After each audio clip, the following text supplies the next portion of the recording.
Hi Scorpio, thanks for joining me for the May 2018 reading. As I was starting to shuffle, I was almost going to say something about October. October came in my mind. So of course this is the May reading. We're not talking about that. But maybe there's there could be a message for somebody. Maybe either something possibly happened last year in October, or something might be coming up for you this year in October.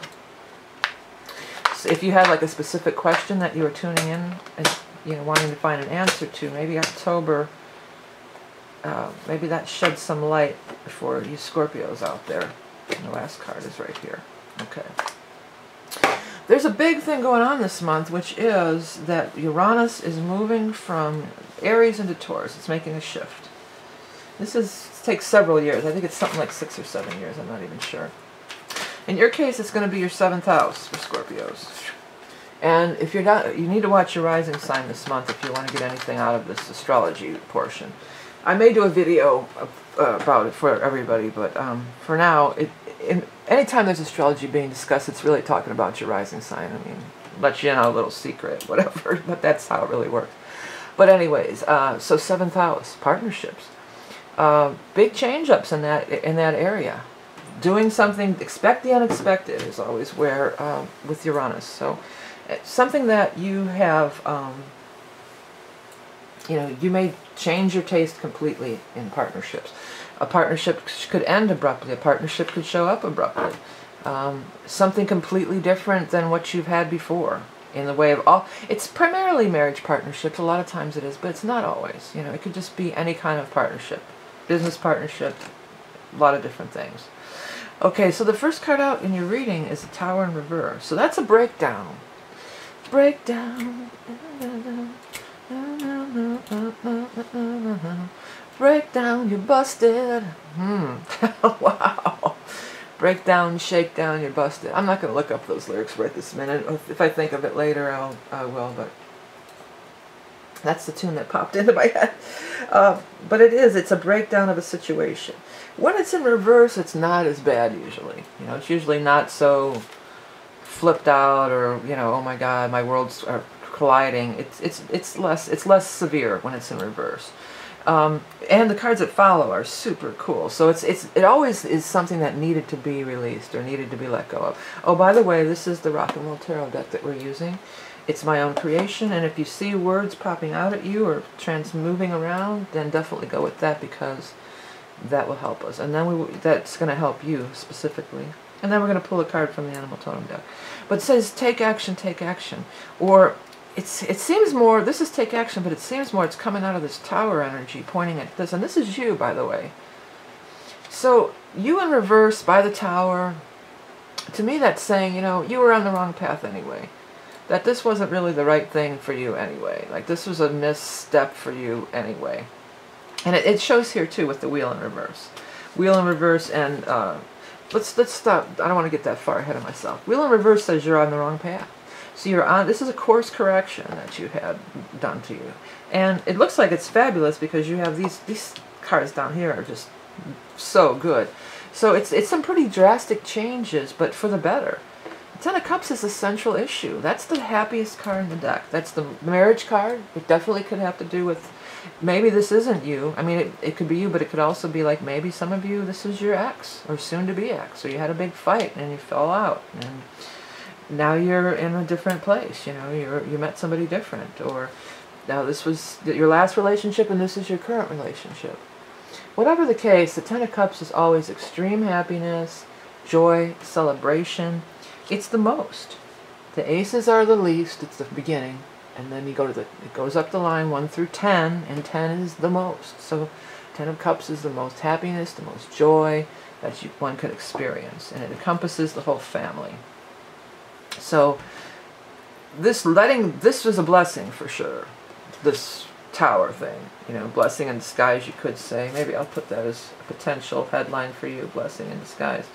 I think I said that for you last month or somebody, but that's what it is. You're freed from this shackles. You're freed from a bad situation, and things are really turning around.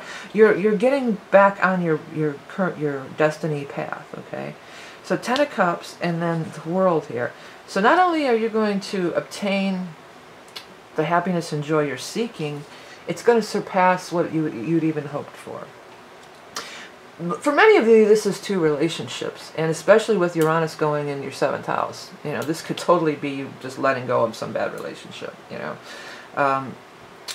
And here's the other thing. It doesn't mean like you're going to break up with your current partner. This could be you baggage from your old relationship. That relationship could have ended 3 years ago, or 2 or 3 years ago, or 8 years ago even for some people. And, you know, you may have already totally, you know, it's way in the rear view, but there's still some residual baggage. You know, with Uranus, you could have some kind of big enlightenment about the whole thing and be really free of it. But here's what I was going to say. You were hoping that this, you wanted to, when you were in this bad situation, this is what you hoped for from the bad situation. This is saying, not only will you have the level of joy that you were hoping for out of this, but even beyond what you could have imagined. Because what you could have what you imagined could have never been achieved in this old situation. So it's for the best. You've got the 2 and the 3 of Rods. This is some sweet stuff. Because that's why it might not just be relationship. Look, these are more about, you know, having success, getting what you want. The 2 of Rods with the World right next to it is so amazing. I mean, the 2 of Rods is a card of you see the path to go in, you see the direction you want to head in, and you're holding the world in your hand. But it's only the potentiality of it. But when it's smack dab right next to it like this, it's you know, it could happen really fast. And Uranus things happen really fast. You are in a karmic cycle. You know, you get used to, sometimes if you're in a bad cycle, you just get used to it. You know, you just get used to abuse, you get used to, you know, a bad situation, you know, and you get beat down. And this is saying, no, this was a karmic situation. You don't have to jump on for another ride around the wheel here. You've come to this culmination point of the 10, you're at the top, like almost like the 10th house of astrology, you know. You don't have to jump on for a whole nother cycle. Both of these are talks about karmic cycles. You can jump off, take a new path, a different path, and you're going to see quick results. Quick results. Things happening very fast. Okay, so that looks pretty cool. By the way, the new moon is in your 7th house relationships. It's the same day that Uranus goes into Taurus. You have a new moon in Taurus. And this is on the 15th of May. So this is a strong, powerful day. Okay, so what is the animal tone card for our Scorpio friends? The bee. Well, bee is also a phallic thing, I believe. Fertility, abundance, creativity, propagation, strong connection to home and family, accomplishing tasks in a timely manner, tasting the sweet nectar in life. Well, isn't that what the 10 of Cups is about too? Tasting that sweet nectar of life. And bees are, you know, you always see the bees out in the sunshine hopping from flower to flower.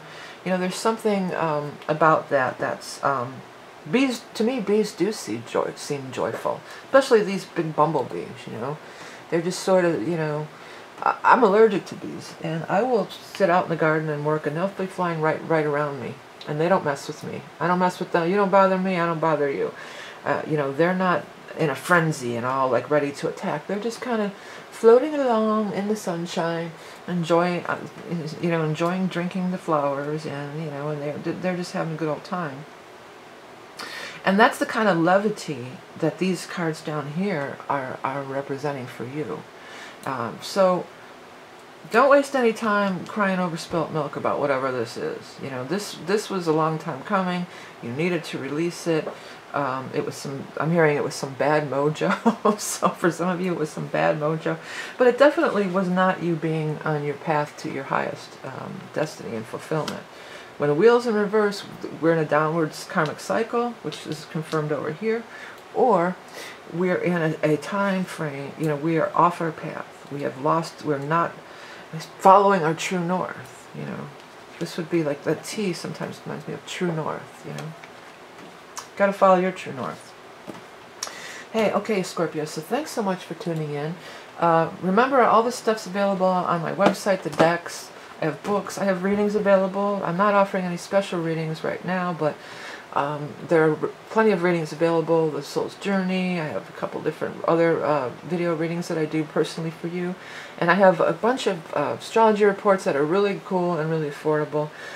It's all appreciated. It all goes towards me doing these free readings every month for you for free. Donations are always appreciated too, and as well as liking, sharing, and commenting. Everything you do to support me and the channel keeps the readings free every month, and I appreciate it so much. Remember that you are Love and Beauty Incarnate. Have a great month of May, and I'll speak to you soon.